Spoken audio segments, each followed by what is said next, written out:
Hey everyone, Andrew Hess here. And if you have not heard, or if you have heard, I joined the CAT team at Microsoft, the Copilot acceleration team. Got a little sick though after all that travel that I was doing, so I was doing a lot of travel. I am going to be focusing more on AI. I do think after the things that I've seen since the MVP Summit, since joining the CAT team, which I've only been there for 1 week, I do see the future with AI and the path that it's moving. But honestly, what I want to know is how many of you are still building with Power Apps or even Power Automate without AI at all? Like, are you still connecting to SharePoint? You don't need the AI capabilities. And are you still manually making Power Apps? While I was traveling, I wanted to show you the power of GitHub Copilot CLI and how I was just creating my own standalone apps. I was just typing away, be like, create an app that does this, create an app that does that. And it's just while I was traveling, working, I was creating apps left and right. And where I'm at right now, my opinion is I just want to create standalone apps that are for personal productivity, that don't reach out to APIs, that, they don't have like credentials. It's just something that lives on my computer. I'm not trying to sell them. I'm trying to allow myself to work faster and better, right? And so I want to show you GitHub Copilot, the CLI, and I'm going to pull it up in PowerShell. I'll also pull it up in Visual Studio Code. And I want to show you how I was building. And today we're going to build a notepad that's in dark mode. So we're just going to recreate Notepad. And I just want it simple. I just want a save as button, save as text, JSON, or HTML. You know why I did this? Personal productivity. This way I can work faster. So let's get into it. Let me show you how I'm building. Let me show you GitHub Copilot CLI.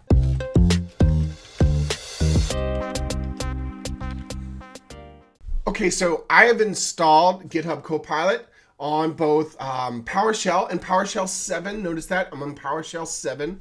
I installed it here and also in Visual Studio Code. Let me just show you in PowerShell first. I'm just going to run the command Copilot. And so this is going to run the GitHub Copilot CLI for me.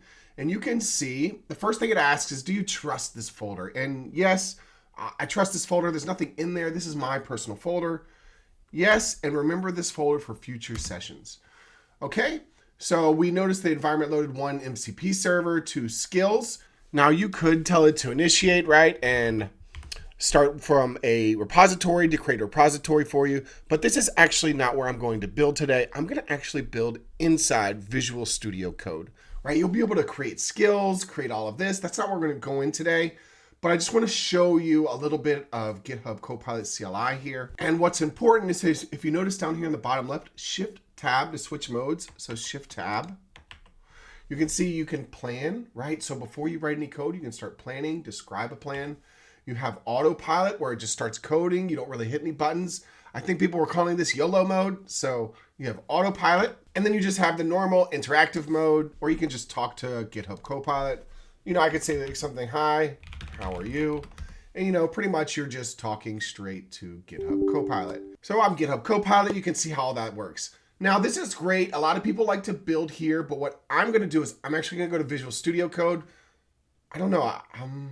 Maybe it's a preference, and maybe in the future, maybe you'll want to build here and first, but I love to see the code as I'm building.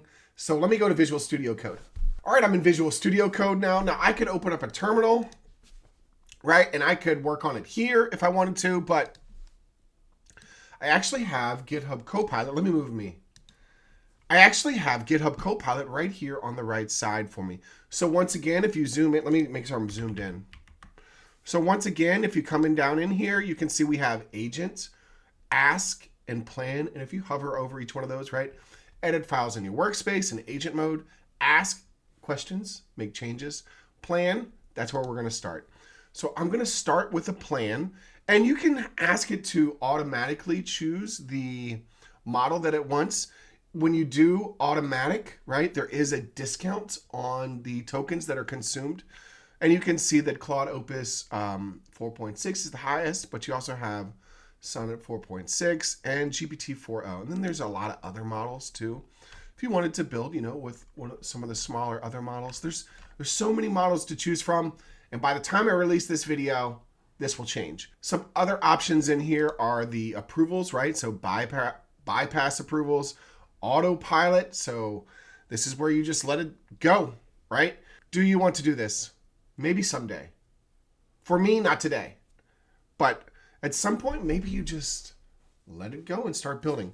We're going to do the default approvals. Copilot uses your configured settings. In the very far bottom right, you can actually hover over the little GitHub Copilot icon, and it's going to show you your premium request. It's going to show you when your allowance resets and how many credits that you've used or consumed already for this month. And so the first thing I'm going to do is I want to make a dark mode notepad standalone app. The coding language doesn't matter. You choose. The goal is to have one button with save and a drop down for text, JSON, and what was the other one? HTML. Just a very simple notepad. So that's all we're going to do. We're going to let it plan. So we're just going to let GitHub Copilot do its thing. Now it's really cool. It looks like it's choosing Python and Tinctor, which is actually something I would probably use. Like, that's something I go to because it's so simple. It's so lightweight. And look, no install needed if Python is present. I do have Python installed. So it's planning this out. It's doing index HTML. It's creating the file. And there's no real security risk that I'm doing right now, right? Like, I'm not reaching any APIs. I'm not using any credentials. This is just for my simple app. And we're going to go ahead and start implementation, not with autopilot. I'm not going to let it just kind of build and build and build. Maybe that's for the next video in the future. So it's going to create a simple index HTML file. I'm sure we'll have to guide it along the way. Like, I want it to be a standalone app, an executable. And look, it's starting to build HTML. Actually, I'm going to change it. I don't want it to be HTML or open in browser. I want it to be a desktop app, just like Notepad is now, with its own taskbar that has the close button, and you can drag it around. So we're just letting it do its thing. It's kind of neat how it kind of builds this through. So C WinForms requires .NET SDK, auto hotkey, lightweight.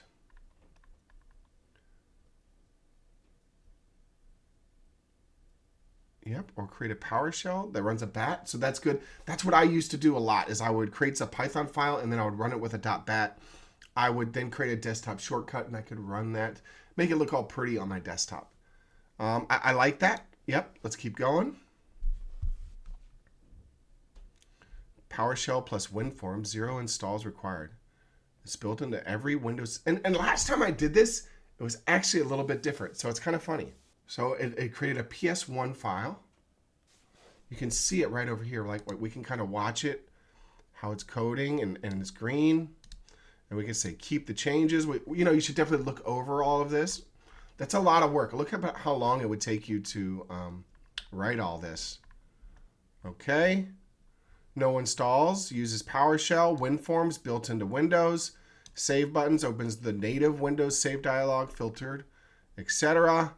Index HTML is no longer needed. You can delete it if you want. Yeah, I didn't like that to begin with. I didn't like that idea. Okay. And let's say maybe you didn't know how to run it, right? Maybe you don't know how to run it. So you could come here and you could do like ask, right? How do I run my app? Right? So now you're asking questions. You're learning. How would I run this? So now you know how to do it next time, right? Like, that's what's nice about AI. It's no matter what knowledge you know or you don't know, it's not going to, make fun of you. So double click the launch.bat in the file explorer. So I'll just go ahead and, if Windows Smart Screen blocks it the first time, click more info, run anyway.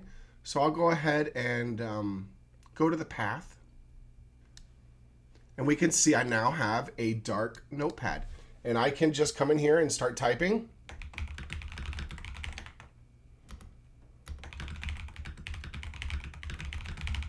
And you can see that now I can click save. I can then click save, and we can see I have my notes here, notes.txt, click save. Looks great. Look, so now I've built this productivity app. I now have a very simple dark notepad. What I don't like though is that how far it is on the edge. So now I'm going to go back to it. I'm going to say, hey, let's click on the notepad.ps1 and we'll go back to the agent. And so we can add to it. I could say, you know, like, I think it needs some padding for the words. Give it just a little bit of space of padding. So now it's actually going to go back in there and make some edits. And this is all working off a PowerShell script, which is fine with me. I just wanted a simple notepad. So we're going to let it do its thing. It looks like it's going with some rules here. So it doesn't support padding. That's just the word that I know from like Power Apps. It's then going to do something else to kind of add some padding in there. I'll keep it after you look through it, and then we will run it again. I'll give it a nice save, right? And then we'll run it again from a launch.bat. And now we have it here. Has a little bit of padding. I wanted a little bit more, a little. Now you could actually go right into your code, right? Instead of using some of your credits, we could actually take a look at our code here. And so if you didn't want to use some of your credits, like, right, sometimes maybe you want to save some of your credits for something simple. Look here, you know, the editor has 12 px of padding. So we're looking for a variable of 12, maybe it says pad. So I'll search for 12. There it is, right above my head. Right above my head here, padding 12. Let's increase that a little bit more. Let's go to 24. File, save, okay. Let's run it again. There it is. Now we have even a little bit more padding. So I just want to show you the ones side by side since I still have this old one open, right? So you can see this has no padding and now this one has a little bit of padding. Hey, this was great. And so you can kind of see how that works. Let's kind of check how it the wrap feature works. Oh, there's no wrap. That's just like Notepad, right? Does Notepad wrap? So let's check out Notepad. These are things that maybe you want to check out as you're running or working on your script. So when we look here and I hold down the button, right? Notepad does do what's called wrapping. So now let's fix that.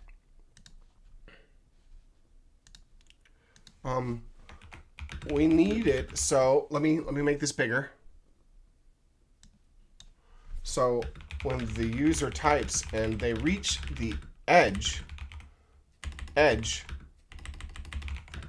it should wrap the text to the next line.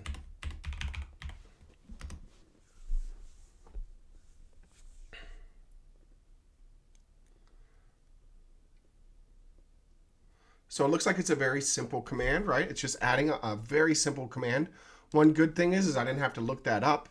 All right, so let's go ahead and take another look. We'll close down our other notepads. We will launch. We now have our text here. As we type all the way over, we see our padding, and now it wraps. Like, isn't this cool?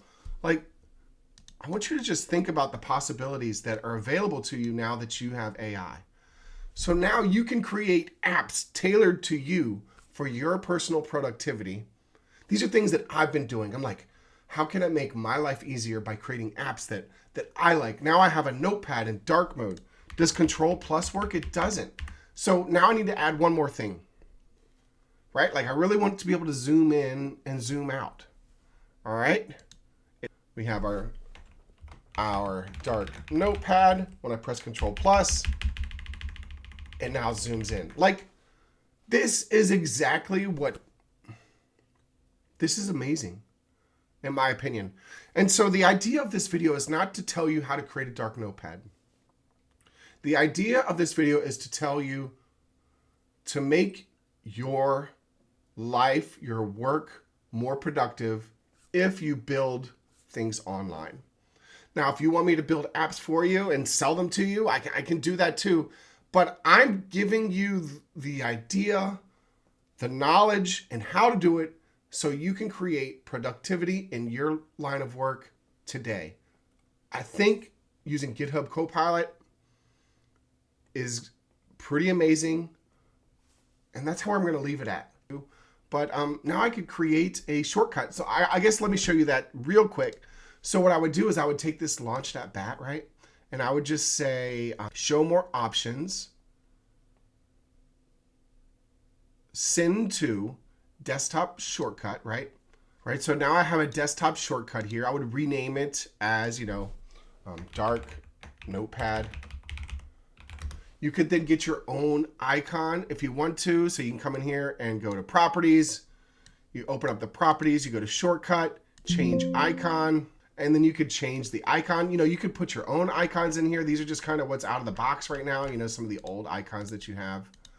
And so I have dark notepad here. And so now I have that app. I can just run it straight up. Boom. Very simple app. I've recreated Notepad for myself, tailored for me, for my own personal productivity. Thank you all for watching. My name is Andrew Hess, and I'll see you next week.